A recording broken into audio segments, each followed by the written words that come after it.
Welcome to Pine Notes. My name is Lisa, and today I am coming right in front of you, because usually you only see my hands, to thank you. I reached 500 subscribers on YouTube this week, and I want to personally thank each and every one of you by coming in front of the camera. I certainly can't do it without your support. Your kind and lovely words as encouragement keep me going. They really do. And as you know, we released a new tutorial today for the circular center virus shawl vest for fall. Happy first day of fall, everybody. Well, speaking of you, the wonderful YouTube community out there, today I went to Oberlin, Ohio. Oberlin happens to be very close. It is where the infamous Oberlin College is located. This was a small alpaca farm slightly outside, and the woman's name is Marcee. So I want to encourage you. You're supporting each other right here on our YouTube community. Part of your community is also where you live. Please support those where you live. Now, I contacted Marcee out of the blue. I found her on Facebook, and when I did, I found out that she was retiring and getting out of the fiber arts business. So I went there to buy her goods that she was offering for the last time. This is Ohio bred, Ohio born, and Ohio made. Though I couldn't be prouder to be able to work with this material. And first I'm going to show you the lovely fleece that I got. Marcee made this beautiful fleece right here. And you're looking at me going, Lisa, we've never seen you do anything with alpaca fleece. And that's because, yes, with your encouragement to continue my growth in crochet, I want to start drop spindling some of my own yarn, eventually also dyeing my own yarns, using natural dyes like teas, flowers, bark, roots, and things like that. This was one of the items I got, and I did go for a more natural colorway here. I'll show you here. And a little bit pinky mauve. I'm very curious to see how this will drop spindle up. I do have a drop spindle on order, and it's a tiny bit late. It should be here soon. But also, besides that, Marcee had a small amount of yarn that she herself happened to spin up, and I'll just show you one colorway here. I'm going to see if I can get her business card in the camera here. And she was the Creation Station Alpaca Farm. You can see the little guy right here. And this wonderful and beautiful yarn is 100% alpaca, and I did a buyout on her. I bought what she had left. She was selling a lot of it. And that's not a lot, that's a lot of yarn. So I got like 3 or 4 skeins of this for a single very good price. And I couldn't be more proud to be able to work with this, to crochet it, and I do think I'm going to make a scarf out of this. And you will see this up close. I know it's very hard for me to show you the details of this gorgeous yarn and gorgeous fleece.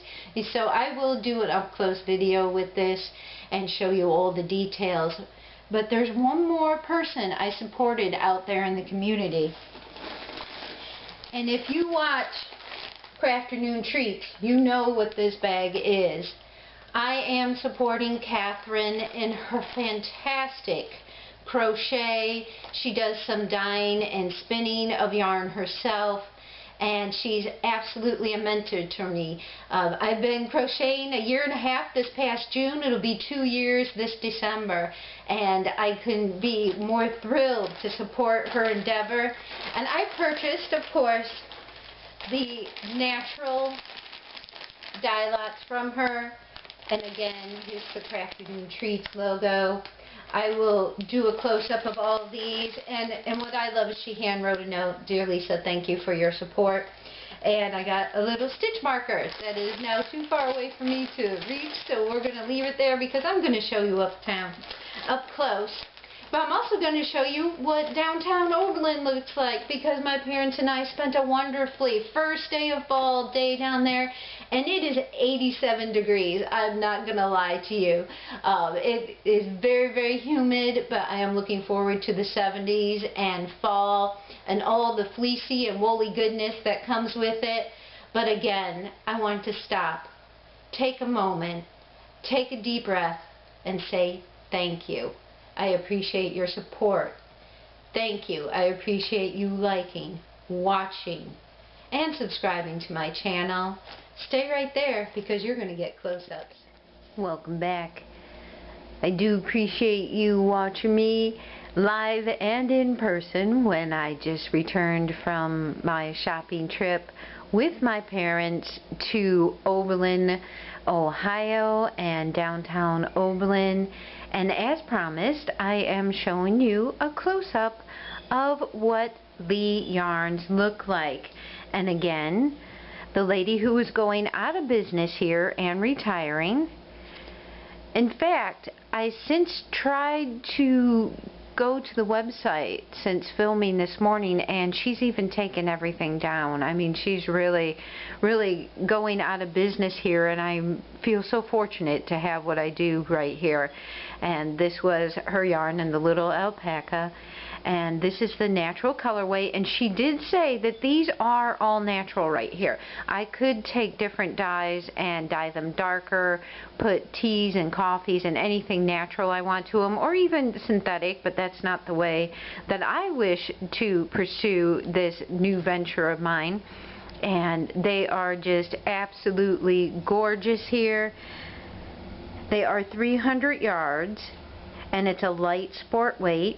And she's calling this sparkling white wine. Very, very beautiful here. It feels so soft. I wish you could feel this through the camera. Alpaca is just so beautifully soft. This one does not have a name, but it is a natural colorway here.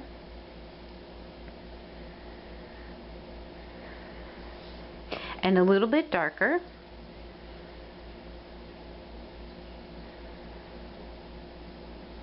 Just gorgeous.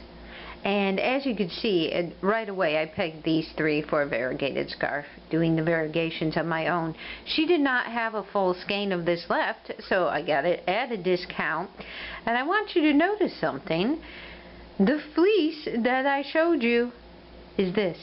So if I do it right and I perfect my skills, I might get something that looks vaguely familiar. So here it is, all that fleece, and this fleece is dirty. It is completely raw. I need to work with it. It needs to be washed. It is coming to me as it would, so I'm doing everything from scratch. And here you go. And then the other bag of fleece up close. This was a mixed bag. And I could combine these to make a different color or keep them separate. It's all up to me. This is the natural colorway that I am just in love with. I could see this in my mind, what it's going to look like. And then a little bit of the pink here. And again, very soft, very luscious. And while we were in Oberlin, I don't want to forget to mention this. I went to Bead Paradise, and I'm going to put a picture of their website right here.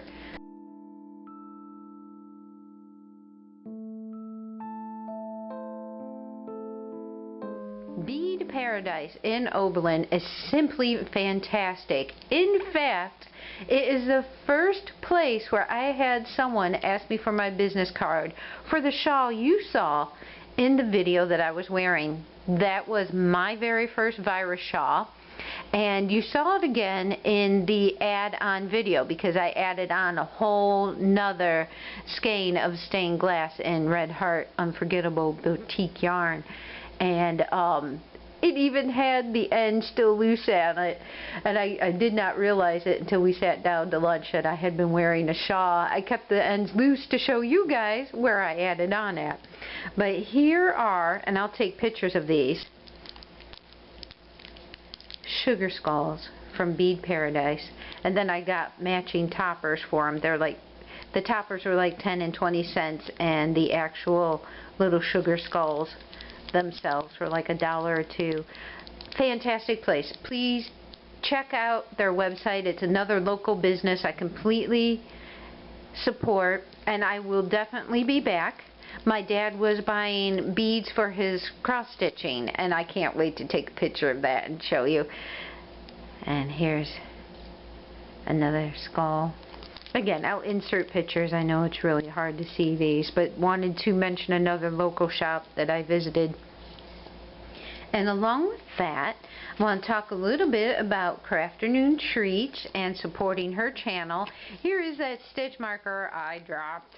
And yes, I'll insert a better picture for you. I just think it's so nice that she hand wrote a card. Absolutely thrilled that she did that. And I am so sorry for all the crinkling in the first video. I seriously got home, my hair is frizzed, it's 87 degrees and very, very hot and humid in Ohio for the first day of fall. And I do apologize for all the crinkling. I was just so excited, so very excited to be able to get these yarns. And this is the natural colorway that Catherine did. And these are all mini skeins. And I will look these up again. I believe this is the birch bark. I know for a fact that this is elderberry. Now, interesting fact, if you remember her talking in her video, and I'm going to link her video right here and below, she was talking that anything that's the natural yarns like this, natural dyed yarns like this, will lose color and fade, but that's part of their charm, so I fully expect that. And then I know one of these is goldenrod, and I believe the darkest one is goldenrod, and then there's different trees in here, and again, I will get their names and list them when I take pictures of them singly. But absolutely lovely colors. Not exactly sure what I'm going to do with these yet. Obviously make something very special. And again, I did mention a few videos back that I was going to visit like Hobby Lobby and my first yarn store. When I went to Michigan in August, I did not get to do that.